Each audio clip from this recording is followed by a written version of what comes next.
Bonjour à vous, Douala. Bonjour, Aimé. Bonjour également à Patricia qui est avec vous sur le plateau. C'est un bonheur de vous accueillir ici même à Yaoundé, la capitale du Cameroun. Je vous dis bonjour, tout comme j'accueille le cœur enflammé de joie nos millions de téléspectateurs, ceux du Cameroun et du monde entier, qui sont tous chargés, faute d'informations. Bienvenue donc à cet exercice.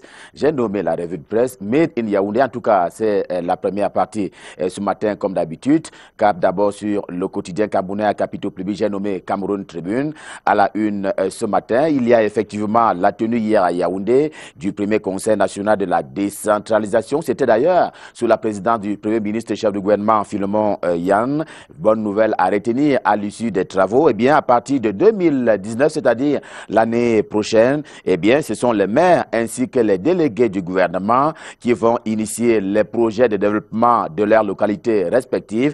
C'est donc là la grande information à retenir de ce conseil qui s'est tenu hier ici même à Yaoundé. C'est d'ailleurs, selon le journal, une espèce de changement de paradigme dans le processus de mise en forme et de mise en place de la décentralisation qui est en cours au Cameroun, avec notamment une option qui a été récemment prise par le chef de l'État camerounais Paul Biya, en procédant d'abord à la nomination des ministres en charge spécialement de la décentralisation et du développement local. À la grande une du quotidien camerounais à capitaux publics Cameroun Tribune, également ce mercredi matin, c'est la coopération fructueuse, plutôt bilatérale, entre Madrid et Yaoundé. C'est ainsi ce qu'il faut retenir au terme d'ailleurs d'une audience que le président de la République a accordée hier à l'ambassadeur d'Espagne au Cameroun. Georges de Orneta Permartin était en effet au palais de l'Unité. C'est le palais présidentiel camerounais. C'était d'ailleurs pour faire ses adieux acquis de droit après 3 bonnes années passées en terre camerounaise avec bonheur. Du bonheur aussi au menu de l'hebdomadaire Hot News dans sa livraison de ce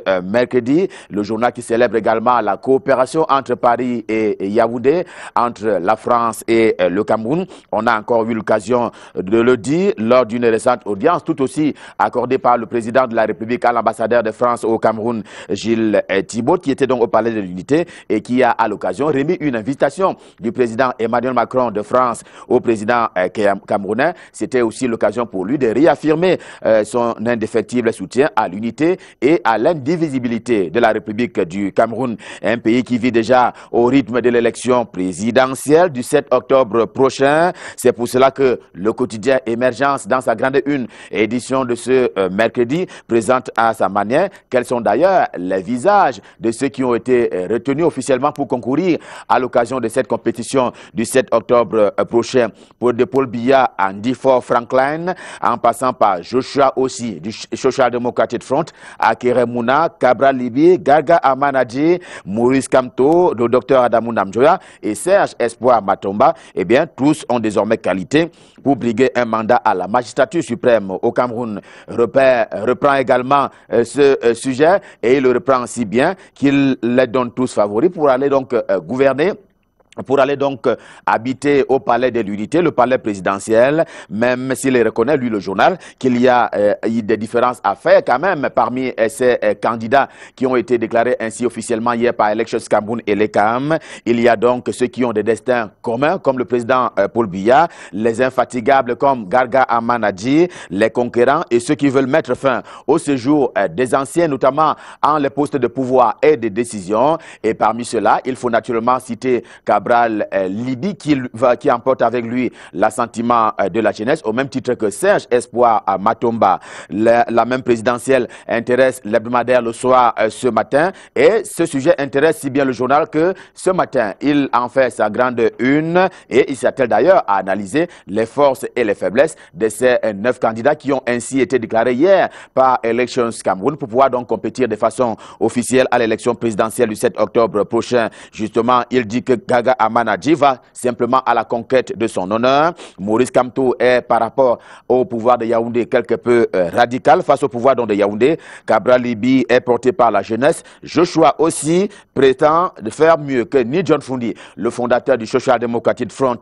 Akere Mouna nourrit un caprice, lui le fils à papa. Serge Espoir Matomba quant à lui nourrit un rêve dont il a la paternité depuis bientôt une dizaine d'années maintenant. Cependant que le docteur Adamou Ndamjoya sera plus présent dans le département du Noun, tandis que Dieu pourra guider les pas du pasteur Ndifo Franklin. En tout cas, le journal propose d'analyser les forces et les faiblesses des différents candidats qui ont été ainsi déclarés par Elections Cameroun, ici même à Yaoundé hier. Cette façon de présenter les candidats n'empêche cependant pas à Afrique Libre également en kiosque ce matin de faire savoir que le candidat du Rassemblement démocratique du peuple camerounais RDPC, qui n'est autre que Paul Biya, que donc ce candidat a tout ou presque pour remporter la victoire au soir du 7 octobre prochain. Il a au moins des hommes, mais des hommes déterminés à le faire gagner, et ceux-ci le disent et le montrent à qui veut l'entendre, voir et même boire. Un exemple que propose d'ailleurs, vous allez le voir, l'hebdomadaire Politica également en kiosque ce matin. C'est naturellement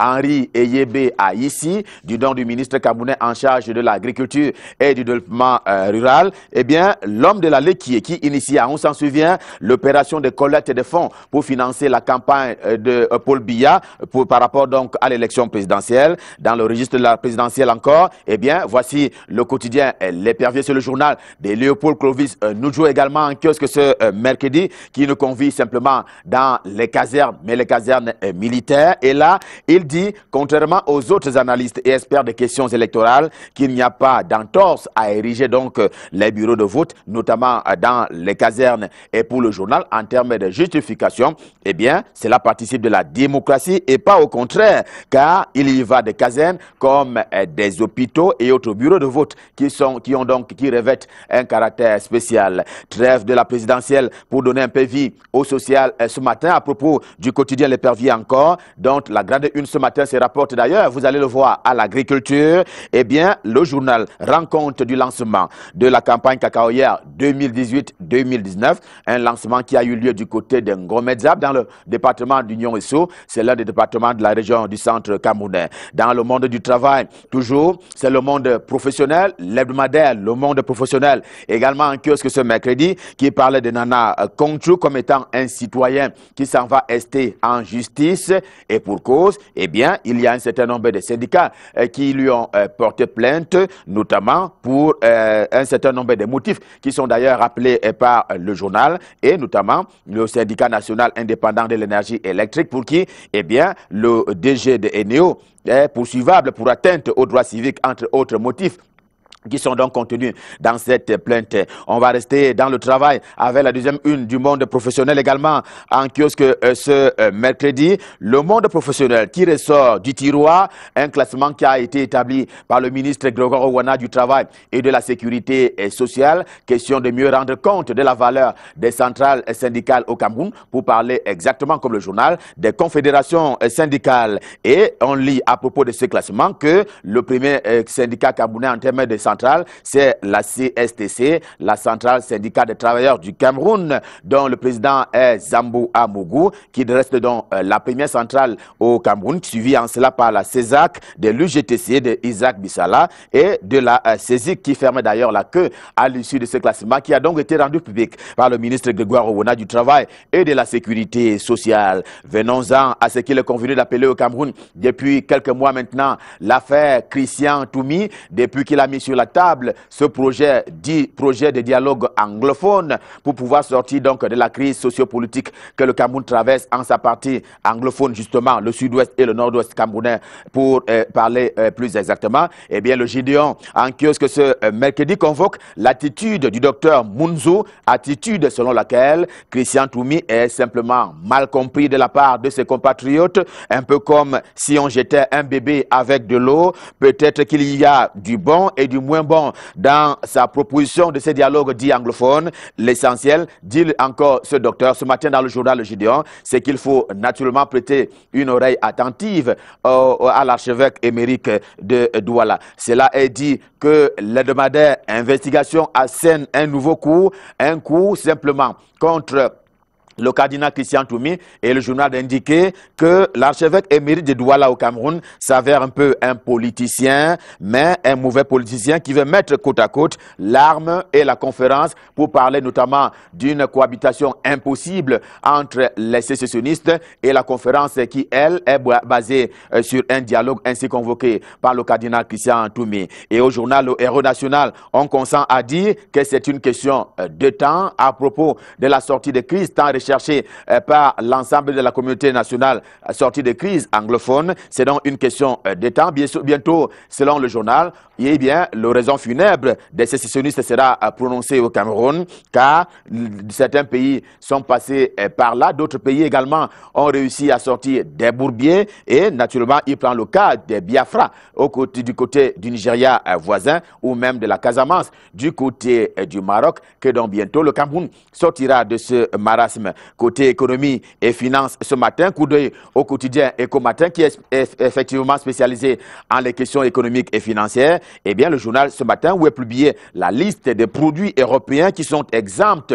des droits de douane depuis le 4 août 2018 et cela dans le cadre d'ailleurs des accords de partenariat économique qui ont été passés entre l'Union européenne et le Cameroun depuis bientôt 3 ans maintenant. C'était d'ailleurs une façon pour Eco-Matin ce matin de marquer le 2e anniversaire de ce procédé qui est donc en cours entre les deux parties, l'Union européenne et le Cameroun. Un anniversaire, ça s'est fait au même titre que le retour à la liberté, notamment la liberté d'aller et de venir, dont jouit de nouveau Madame Simone Gbagbo, qui fait d'ailleurs la une du journal, non pas de Faustin Ndjikam, mais le journal Tribune d'Afrique, dont il est d'ailleurs le propriétaire. Eh bien, ce matin, le journal Tribune d'Afrique estime que l'épouse de l'ancien président Laurent Gbagbo de Côte d'Ivoire a donc recouvré la liberté. Elle a pour cela bénéficié d'un texte présidentiel aux côtés de 799 autres Ivoiriens donc, qui ont donc bénéficié de cette ordonnance qui a donc amnistié un certain nombre de prisonniers ivoiriens nés donc de la crise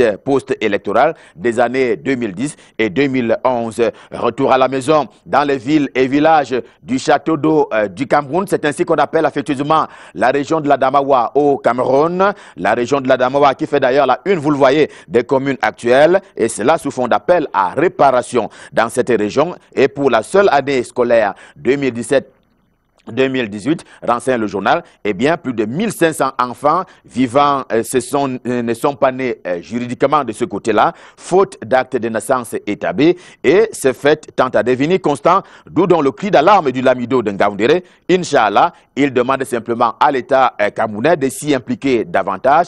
Il y va de l'éducation et de l'instruction des Camerounais vivant dans la région de la Damawa. Et je disais tantôt, on l'appelle Château d'eau du Cameroun parce que c'est de cette région que partent tous les cours d'eau du Cameroun. Et avec ce cri d'alarme du Lamido de Ngaoundéré, stop fin pour la revue de presse Made in Yaoundé, édition de ce mercredi. On prend rendez-vous, toujours le cœur enflammé de joie pour demain, quand il sera 7 h sur notre antenne. Et d'ici à là, je vous souhaite de passer d'excellents moments, toujours en compagnie des programmes de Canal International. Pour l'heure, je repasse le pouvoir entre les mains de Patricia et Aimé. C'est naturellement pour la suite et la fin de Canal Matin. C'est à vous Aimé, c'est à vous Patricia, c'est à vous Douala. On veut arracher ce pouvoir, Gislain Pierre et Sono, et partager avec tous ceux qui sont connectés. Merci à toute l'équipe de production du côté de Yaoundé. Il faut dire que derrière ce gentleman se cachent des techniciens chevronnés pour la prise du son, les lumières, les caméras et derrière le mixage audio-vidéo. Bref, merci encore. Et l'examen est facile à reconduire. Oui. On rappelle que la grosse une, c'est aussi ça, les candidatures, mais davantage, on rappelle que la commission de la CAF descend. Donc aujourd'hui, on est du côté de Garoua, donc l'attente des émissaires de la CAF. Et lui aussi, il est dans l'attente de nous livrer la deuxième partie de la revue de presse. Limite, je dirais qu'ils sont patients. Il y a certainement du bon pour nous ce matin. Monsieur Michael Tipkio, bonjour. Bonjour à vous, Patricia. Bonjour, Aimé. Bonjour à tous ceux qui nous regardent ce mercredi matin. Eh bien, on fonce à la revue de presse côté de Douala. La revue de presse à Douala qui débute par le journal de Rambler. C'est un journal d'expression anglaise qui nous donne des nouvelles des régions du nord-ouest et du sud-ouest du pays avec ces interdictions de circuler des mototaxis et autres taxis dans les régions du sud-ouest, dans la région du sud-ouest du Cameroun précisément. Et le journal qui s'interroge sur les méthodes du maire Patrick Ekema. Est-ce que l'interdiction de circuler des mototaxis et même des taxis va mettre un terme à la crise qui s'est sévit depuis bientôt 2 ans dans cette région.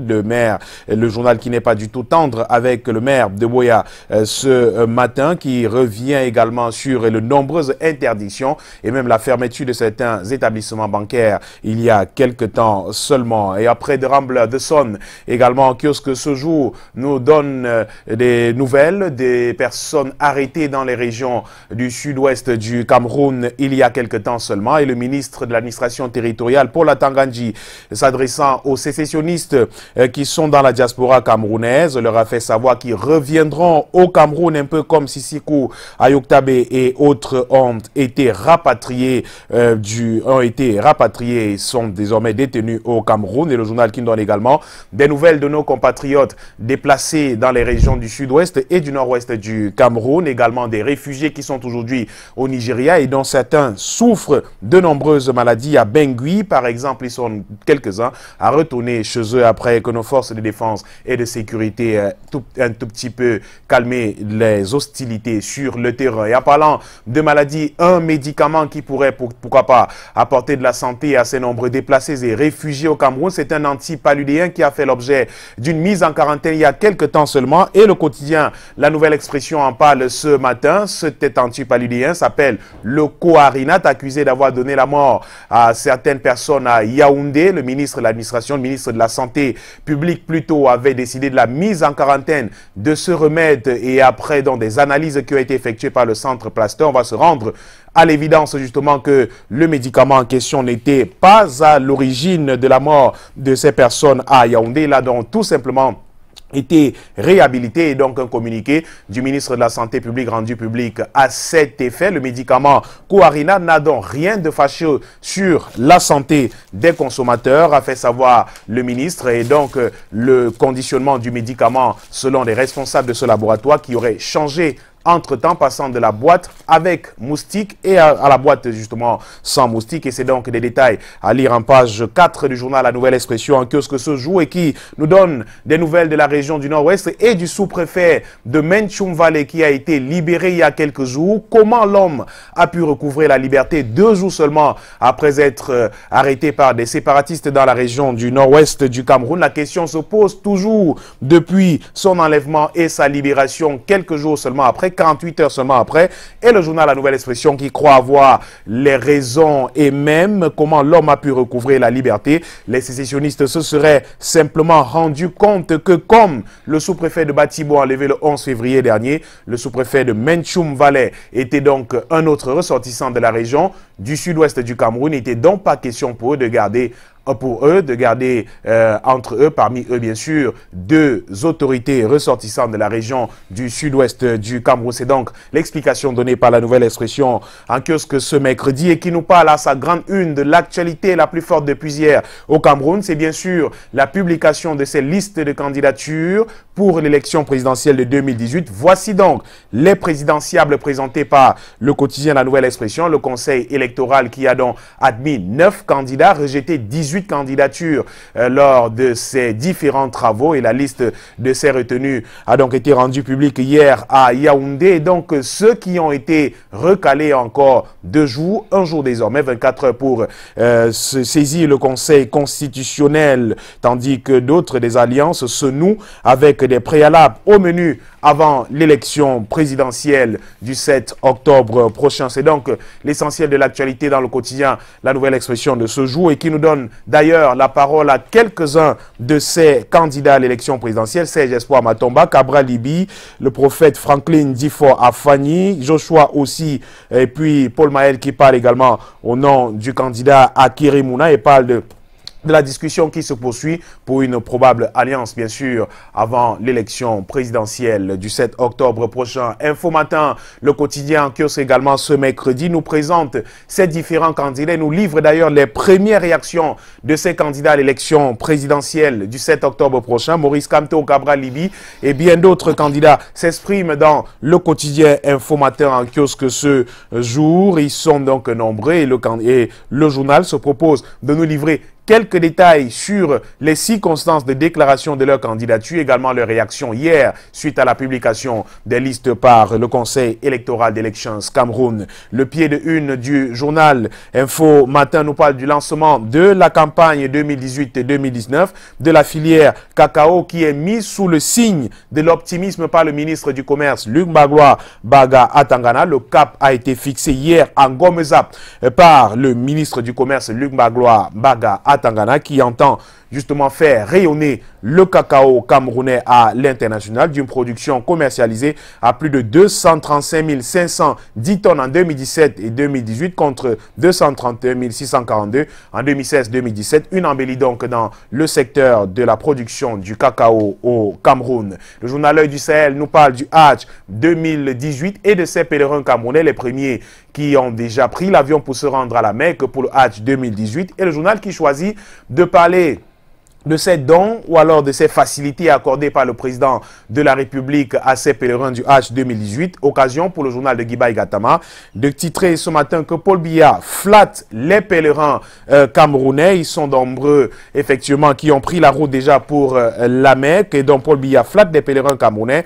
Outre le don de 8 700 valises, l'État a pris d'importantes mesures en leur faveur depuis quelque temps. Après les valises, le billet d'avion a été également revu à la baisse et de nombreuses autres facilités comme le temps de séjour à la Mecque a été également revu à la baisse, écrit le journal L'Œil du Sahel qui est en kiosque ce mercredi. Et Haute News en kiosque également, ce jour nous parle de cet accueil qui a été accordé au Palais de l'Unité par le président de la République à l'ambassadeur de France au Cameroun, Gilles Thibault. C'était au cours de l'audience accordée au chef de l'État, son Excellence Paul Biya, jeudi dernier à l'ambassadeur de France au Cameroun, où Gilles Thibault a réitéré le soutien de la France à l'unité et à l'indivisibilité du Cameroun. Également, le journal revient sur cette libération des autorités traditionnelles à Boya et l'État qui va protéger ses citoyens. C'est une assurance donnée par le Premier ministre chef du gouvernement, Philémon Yang, alors qu'il recevait ses chefs traditionnels avec,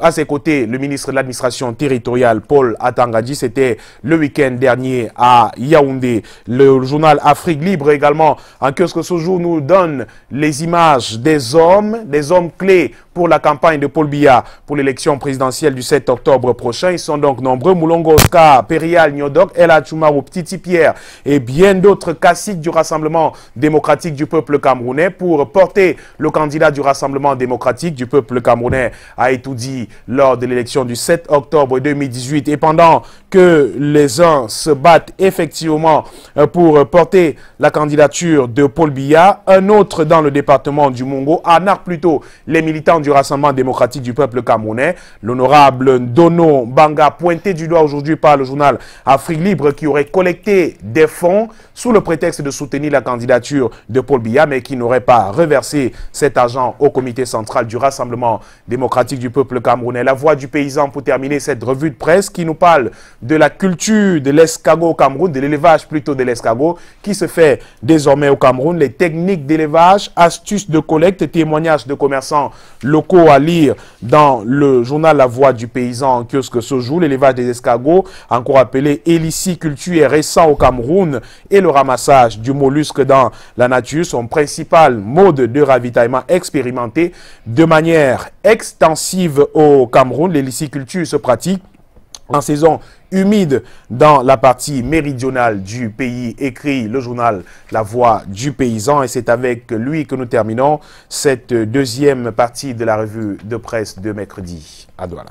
Allez, merci encore Michael Tipkio. Il y aura forcément deux, trois choses à compléter avant, Oui. n'est-ce pas, de lui dire au revoir. D'abord, il va se prononcer sur l'aspect culturel de la rubrique qui s'appelle Ma chanson du cœur. Mais l'information qui tombe à l'instant, exclusivité Canal 2, aujourd'hui, on l'annonçait depuis 2-3 jours. Oui. Elle sera donc libérée aujourd'hui, Simone Gbagbo. L'information, vous l'aurez de façon détaillée dans nos éditions d'information. Donc, c'est officiel. Après l'annonce l'annonce qu'on a fait justement Par il y le a 2 président jours. Alassane Aujourd'hui Ouattara. donc, c'est une date importante.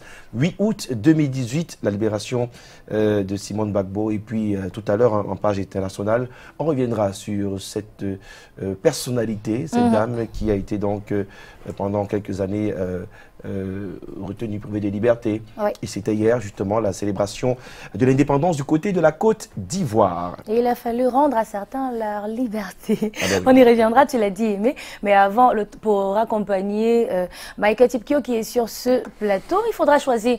Et c'est l'occasion également de dire à nos téléspectateurs pour ce matin les propositions pour ma chanson du cœur. Vous avez à choisir entre Corneille pour le titre C'est avec classe ou alors Singila pour C'est trop, c'est trop, c'est trop.